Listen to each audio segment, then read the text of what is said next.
So what is transpiration? So transpiration is nothing but the amount of water that is being lost by the plants. Absence of cuticle as well as having a very thin cuticle is important in the plants. Otherwise, transpiration will not occur because the stomata will not be exposed. So transpiration helps to maintain the shape and structure of the plants by keeping the cells turgid.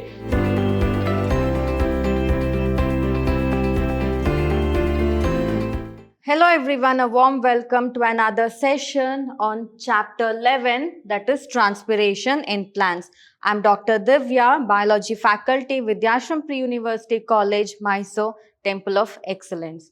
So in the previous session, we had discussed about the root pressure, wherein how roots exert pressure in order to pull water from the soil so that it can be transported to different parts of the plant body. And we understood that root pressure is sufficient for short distance transport of water through the plant. But in the case of tall trees, if the water has to reach the upper parts of the tree, then transpiration pull is necessary. And we also learnt about the transpiration cohesion pull theory in the previous session. In today's session, we shall study about transpiration, how transpiration occurs in plants, that is nothing but how plants lose water content from them. So we shall begin the session today.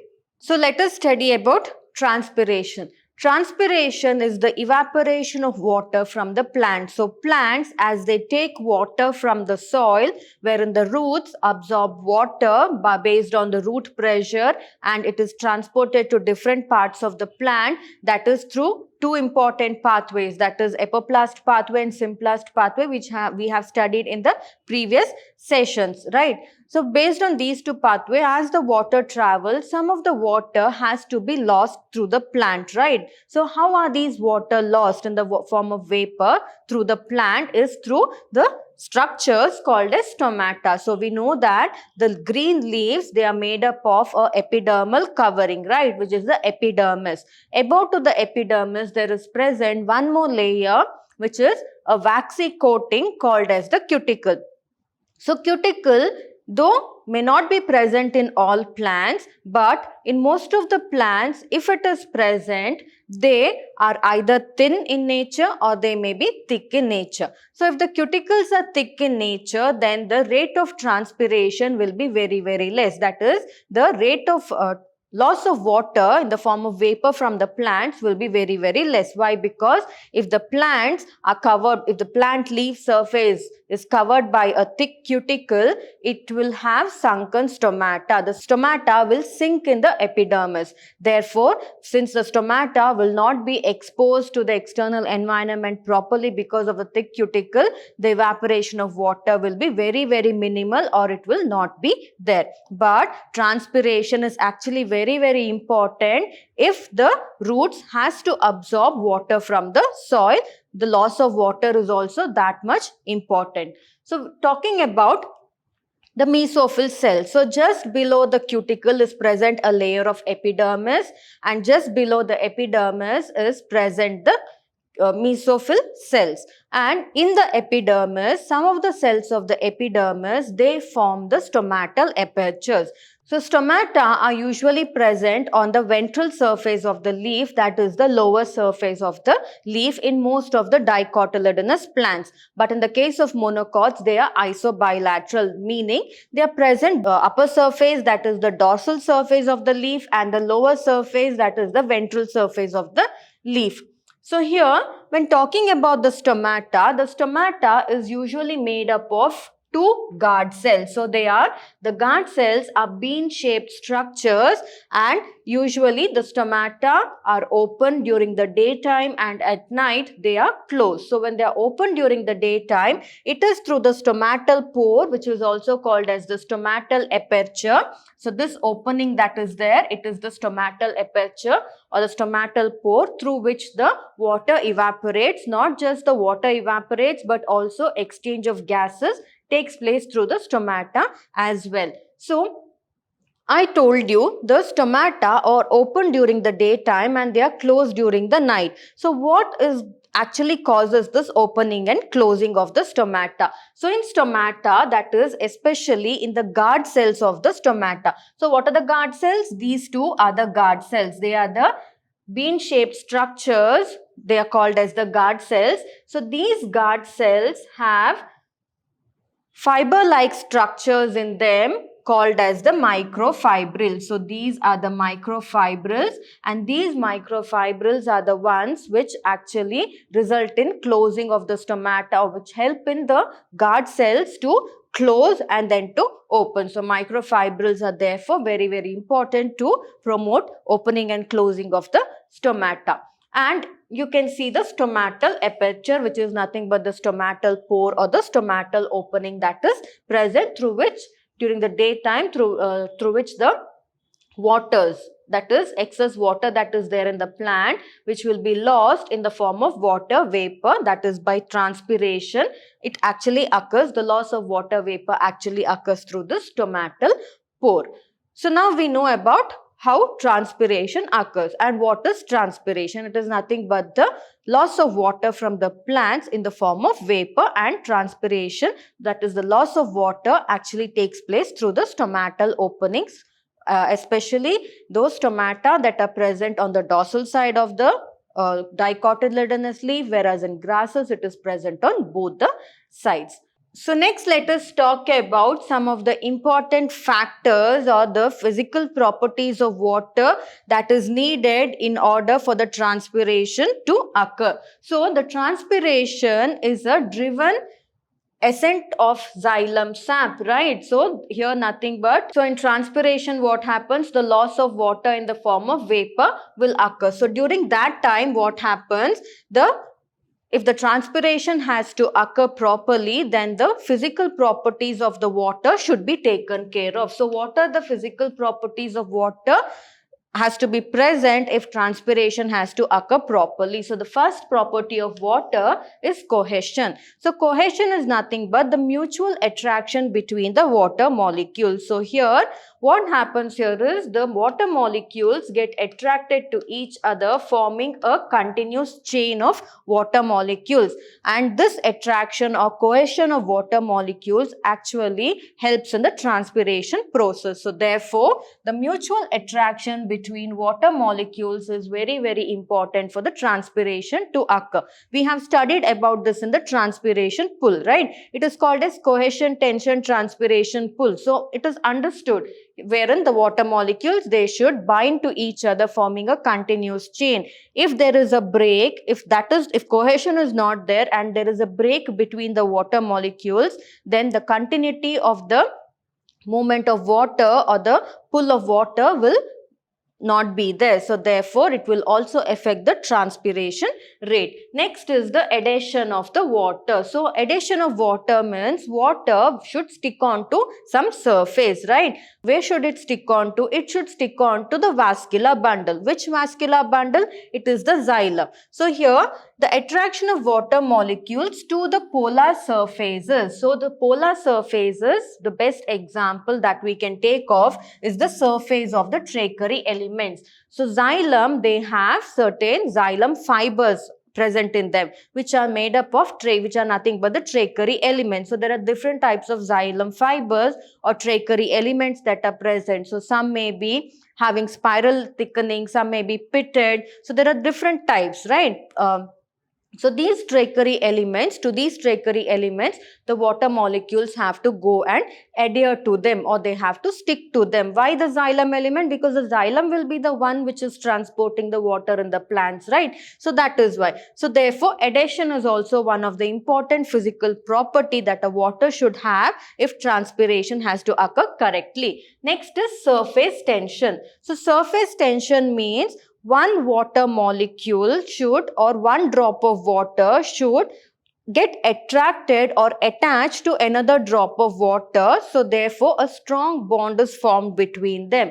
So here what happens? If the water molecules are attracted to each other in liquid phase more than to water in the gaseous phase. So if the water molecules are attracted to each other, or it creates a surface tension, or if the surface tension of the water molecule is good, what happens is it will allow the xylem to carry the water properly. It will allow the xylem to transport water properly. So therefore, surface tension of water is also very, very important. So here in surface tension, the water droplets, the surface of water droplets will be so strong that it can hold the neighboring droplets together. So therefore, what happens, this surface tension actually helps the xylem, that is the vascular bundle, that is the xylem, to transport water to higher plants. So therefore, for transpiration as well, water should have surface tension, which is nothing but a strong surface that is there in the water droplet. Therefore, that strong surface will actually help all the droplets to hold together very strongly. So these properties of water that I have mentioned above, that is cohesion, adhesion and surface tension, actually gives water a very high tensile strength. So tensile strength is very, very important. Why? Because the water droplets should not separate from each other. What is there in the water droplets? It is nothing but the water molecules. So if water molecules have to be held together, then cohesion is needed. If water molecules have to go and stick properly to the trachary elements, then adhesion is needed. And if the surface of the water molecules has to be strong, therefore the water droplets can hold on to each other strongly, then surface tension is needed. So therefore, tensile strength is very, very important. So all these properties, that is cohesion, adhesion and surface tension, increases the tensile strength in the plant, which is nothing but tensile strength, wherein it is the ability to resist a pulling force. So what happens, we all know that during the transpiration pull, a lot of pressure is applied on the roots, right? So therefore what happens, the water molecules, they travel through the roots, they get stuck, they get sucked by the roots, and they should maintain their chain, right? The water molecule should remain stuck together throughout the transpiration or the movement of water through the xylem and to different parts of the plant body, right? So during that time, because of the pressure exerted by the root or because of the pressure exerted by the transpiration pull, the water molecule should not get separated.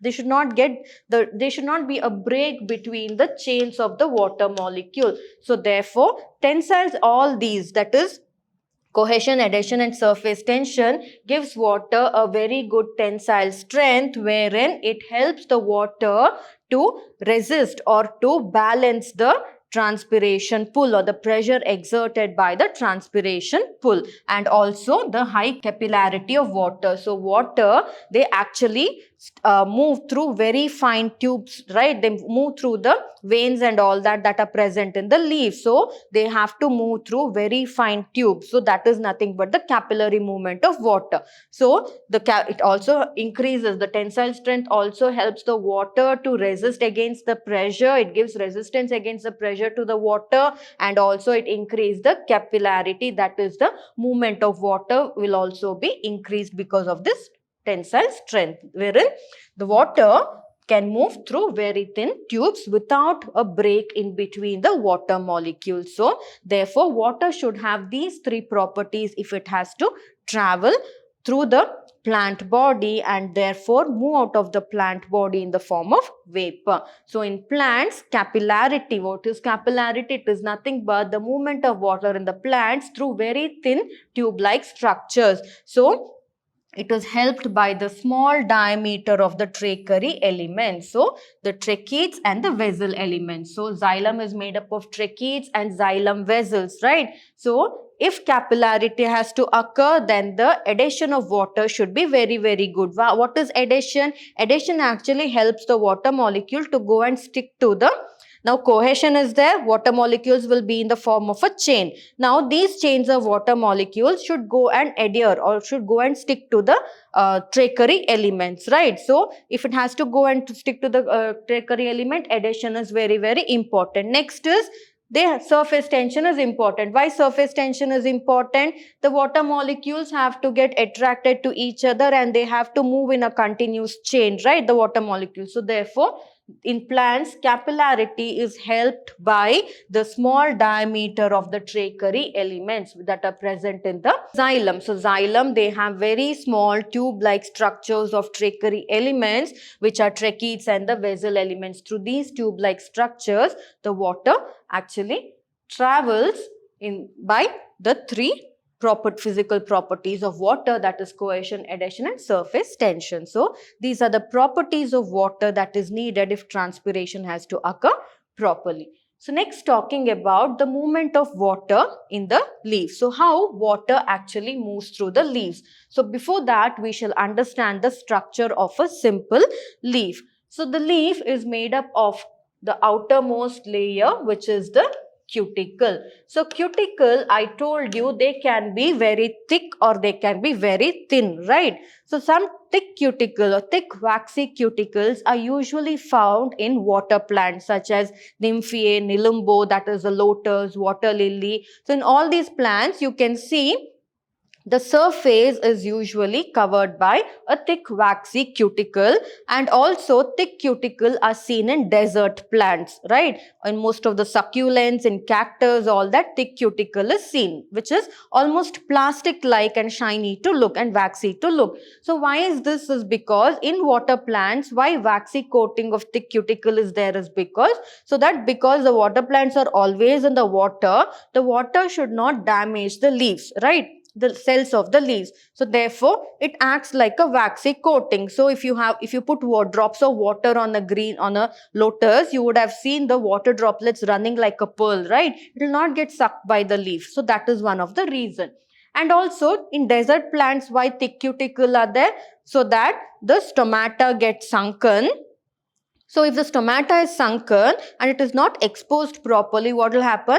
The transpiration rate will decrease. That is, the loss of water will decrease. So therefore, what happens? The desert plants can store water or maintain the amount of water that is there in the plant body as such. So that is why also it is very, very important. But if transpiration occurs, the absence of cuticle as well as having a very thin cuticle is important in the plants. Otherwise, transpiration will not occur because the stomata will not be exposed. So that is about cuticle. Next, below the cuticle is present the epidermis. So epidermis is nothing but a layer of barrel-shaped parenchymatous cells, and it is in these epidermis that the stomata are present. So it is through the stomata. So here I told you stomata are usually present on the ventral surface, that is on the lower surface of the dicot leaf. So here they have taken the diagram, they have taken a section of a dicot leaf wherein you can see the stomata being present. The stomata is present on this is all the epidermal cells, this is the epidermis, but it is present. So epidermis, here this one upper epidermis and epidermis present lower of the leaf, that is the ventral side of the leaf, lower epidermis. So here you can see the stomata being present in the lower epidermis, right? Because it is a dicotyledonous leaf. But if it was a monocot, that is example grass, then the stomata would have been present both on the upper as well as the lower surface of the leaf. So here you can see the stomata, which is made up of the guard cell. So these guard cells, they are nothing but kidney shaped like structures, and I told you guard cells, they have microfibrils, right, which help in the closing of the guard cell, and also we can see a small opening called as the stomatal pore. So the guard cell, the stomatal pore and the subsidiary cells, so these around the guard cells, the neighboring cells that are there will be called as the subsidiary cells. So together they form the stomatal apparatus. So stomatal apparatus consists of the guard cell, the stomatal pore, it consists of the microfibril that is present in the guard cell, and it consists of the subsidiary cells. So much components are there in the stomatal apparatus. So it is stomata, they are open during the daytime, and it is through these stomata that the water diffuses into the surrounding air, as we see in the form of vapor. If it was in the form of water droplets, then it is called as guttation. So don't get confused. There is a difference between transpiration and guttation. If water is lost in the form of water vapor through the stomatal pores, it is called as transpiration.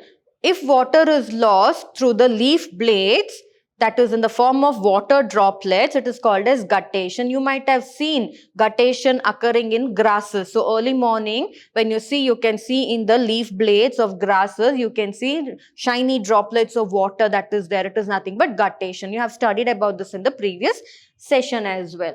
So here, below to the epidermis, upper epidermis, is present a layer of the parenchymatous cells. So these are parenchymatous cells which are pillar-like. So parenchymatous cells, they have chloroplasts in them, therefore they are green in color. And below to the parenchymatous cells is present, that is palisade parenchymatous cells, is present the spongy parenchymatous cells which also have chloroplast in them.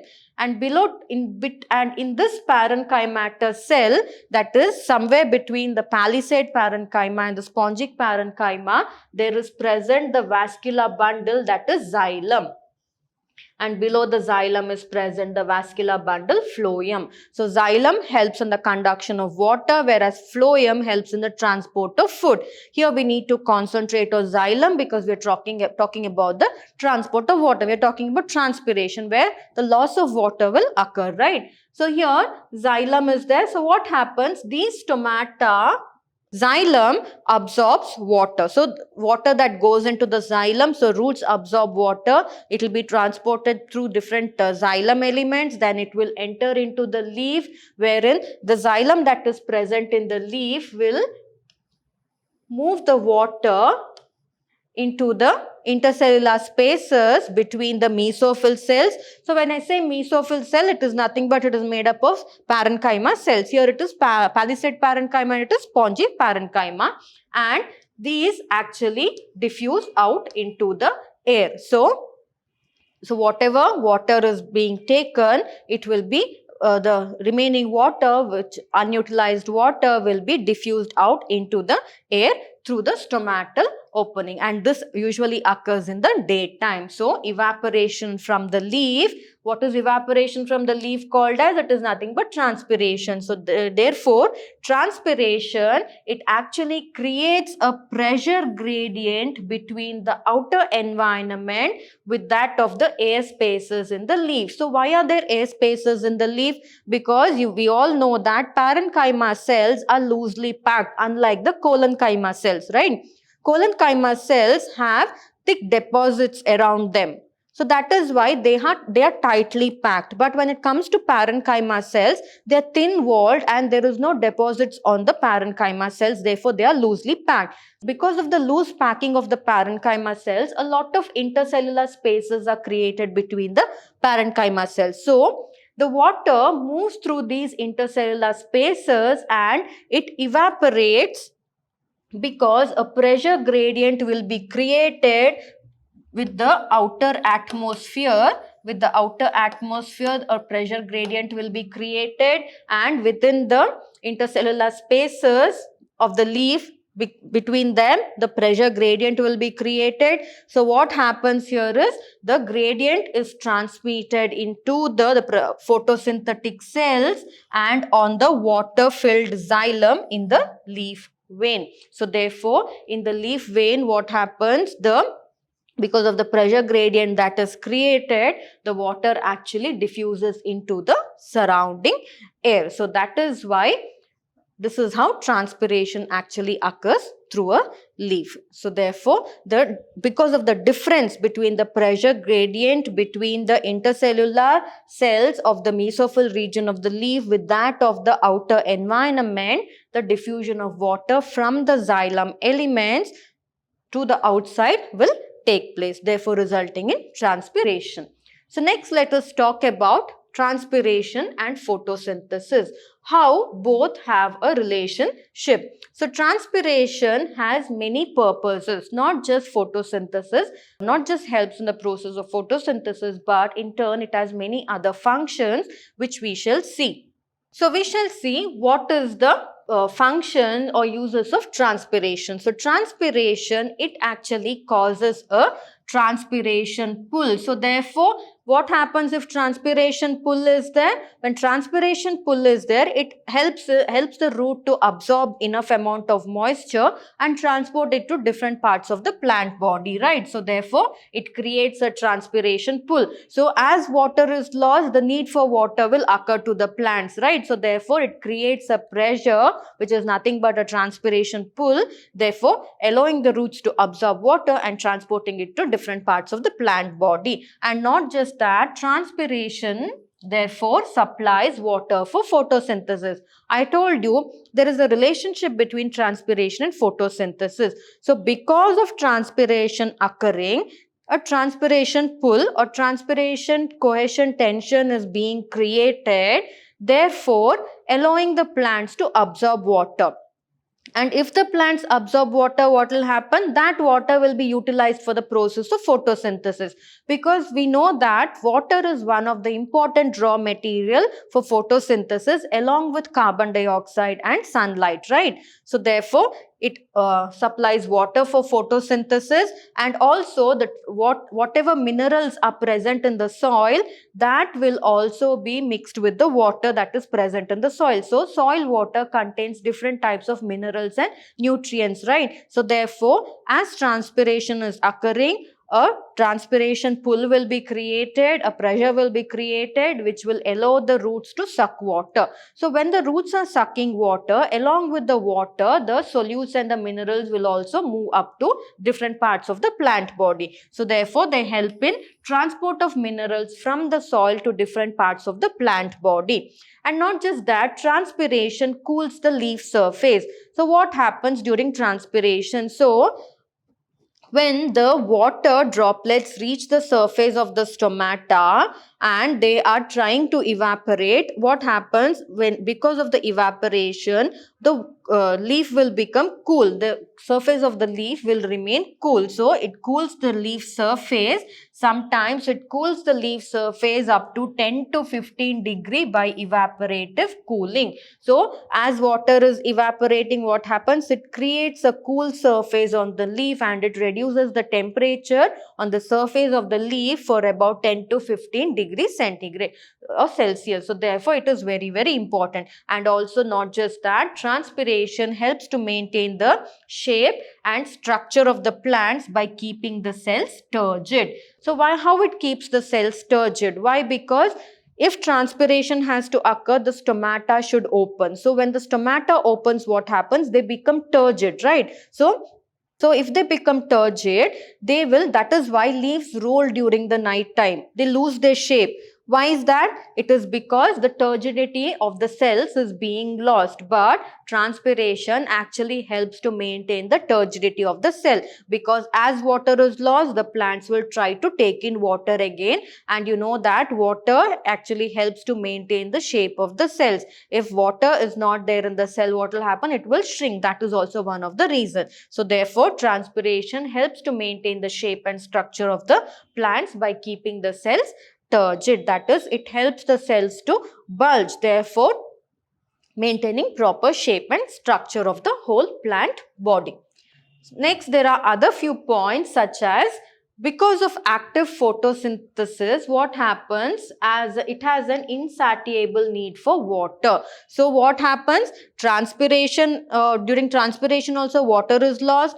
So because of the loss of water, the plants are in need of water, because photosynthesis has to occur. So therefore, it is a continuous process. Throughout, transpiration will keep occurring, plant will be taking water, some of the water will be given, you will be utilized for photosynthetic process. Therefore, plant is always in an insatiable need for water because of this photosynthesis process, which is favored by transpiration. And photosynthesis is limited by available water, which can be swiftly depleted by the transpiration. So here what happens sometimes if water availability is less, then what happens, by the decrease in the rate of transpiration because of the closing of the stomata, the plants can the plants can have enough amount of water for the photosynthetic process. And also the humidity or the water content that is there in the rainforest is largely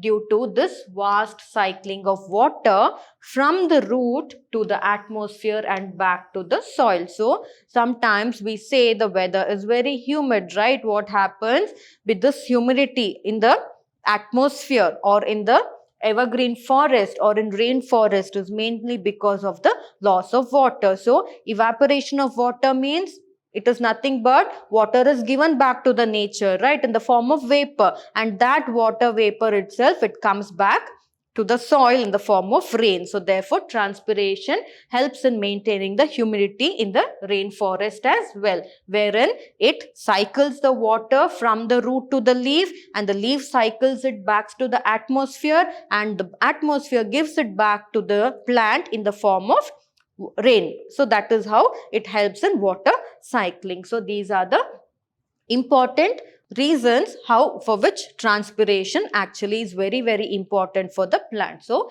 transpiration and photosynthesis, they have a compromise between each other. They are dependent on each other because of the following reasons which I have explained. And apart from that, the evolution of the C4 photosynthetic system. So we know that this in C4 plants, the photosynthesis which takes place actually through a cycle called as the Hatch and Slack cycle. We have heard about that, right? So here what happens in the C4 photosynthetic system is, they actually in the C4 photosynthetic system, the plants will have less amount of carbon dioxide. Why the availability of carbon dioxide is less for the plants? So C4 plants are the ones usually found in arid conditions, that is in dry desert-like conditions. So when plants are growing in a dry, arid, desert-like conditions, or sometimes if some plants are subjected to drought, what happens? They follow the C4 mechanism of photosynthesis. So this you will study in detail in the next chapter, that is photosynthesis in higher plants. So here C4 plants, as I told you, they usually grow in the desert environmental condition or dry and arid environmental condition where the availability of water is very less. So here what happens at that time is, I told you, if the water availability is less, how plants maintain water in their plant body? They have to prevent the excess loss of water, right, during water scarcity. So what happens is, the stomata closes even during the daytime. So that if the stomata is closed, where will the water escape to the external environment in the form of vapor? It is not possible, right? So at that time what happens? Because of the closing of stomata, so here we know that because of the closing of stomata, the loss of water from the plant is not possible, and meanwhile stomata also helps in the gaseous exchange, right? So here what happens? Carbon dioxide should enter into the plant. Why carbon dioxide should enter into the plant through the stomatal pore? Because carbon dioxide is also one of the raw material for photosynthesis. So here what happens?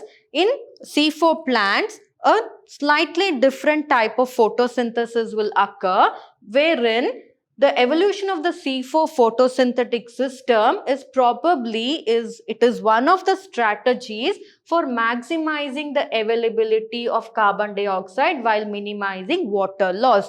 So here what happens in the case of C4 plant is, so in C4 plants, usually the bundle sheath that is there in the mesophyll cells, they get converted into a compartment like cell, and in that compartment what happens? Actually the photosynthetic process will occur, that is the C4 cycle will occur, wherein it will occur using the amount of carbon dioxide that is present in them. So here what happens in the case of C4 plants is that they have a specialized photosynthetic system, wherein It is a strategy, because without with the minimal amount of, so if stomata is closed, what happens? Carbon dioxide will not be able to enter inside. So therefore the plants will have to use only the amount of carbon dioxide that is all that have already entered inside before the closing of the stomata, right? So here what happens? They have maintained such a strategy in order for photosynthetic to take place properly in the C4 plants, wherein they have minimized the excessive loss of water, wherein they have completely stopped transpiration or minimized transpiration or the loss of water, and they have maximized the availability of carbon dioxide. So this, if you need to understand even more clearly, you need to look into the other sessions of photosynthesis in higher plants, wherein we have discussed about the C4 pathway or the Hatch and Slack cycle. So there, if you see, you can understand it very clearly. So that is how so for now, if you understand, C4 plants have modified the photosynthetic mechanism, wherein they have made the plants to lose less amount of water, and they have maximized the amount of carbon dioxide that is used for photosynthesis by making the plants lose less amount of water. So that is one of the compromise between transpiration and photosynthesis in the case of C4 plants. And C4 plants, they are very much twice more efficient in fixing carbon dioxide when compared to C3 plants. Why is it? Because in C3 plants, decarboxylation or the loss of carbon dioxide will occur. So why? Because in C4 plants, there is loss of carbon dioxide. So that carbon dioxide will be again used by the mesophyll cells, and the photosynthetic process will continue. But in the case of C3 plant, what happens? There is usage of carbon dioxide. The carbon dioxide will be used. One more molecule of carbon dioxide will not be lost there. So therefore, that is the reason why C3 plants will always have to depend on the atmospheric carbon dioxide, whereas C4 plants, they don't have to depend on the atmospheric carbon dioxide. Even though if they have little amount of carbon dioxide inside the cell during stress conditions, that much enough is sufficient for them to continue the photosynthetic process, because they will, each step they will lose a carbon dioxide, and that same carbon dioxide they will utilize for continuing the photosynthesis. This will be, as I told you, it will be even more clear when you study photosynthesis in higher plants. So you can watch those sessions. So C4 plants are twice as efficient as C3 plants in terms of fixing carbon dioxide, and we all know that they fix carbon dioxide and they make use of water, and they get converted into glucose, right, which is nothing but a sugar. So for making glucose, C4 plants are more efficient when compared to the C3 plants. Why it is more efficient?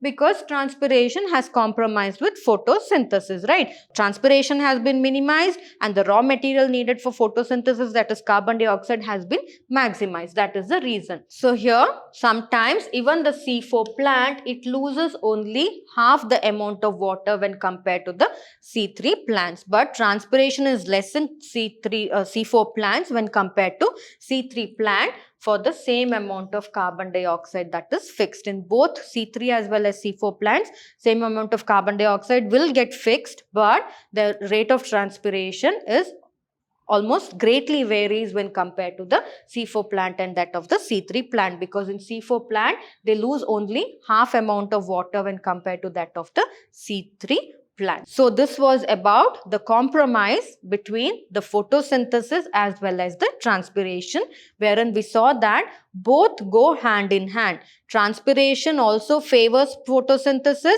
but in the case of C4 plants, transpiration will not favor photosynthesis. At that time, how do they compromise? The transpiration rate will come down and the photosynthetic rate will become normal because of the increase in the carbon dioxide in the plant. So that is how they compromise and work together with one another in terms of the C3 and the C4 plants. So this was about this particular session, wherein we studied about transpiration, how stomata helps in transpiration, and different structures or components of stomata we studied, and also we studied how transpiration occurs in the leaf cells, and also we understood how photosynthesis and transpiration compromise with each other in order to favor photosynthesis process in the plants. So I hope you understood this session well.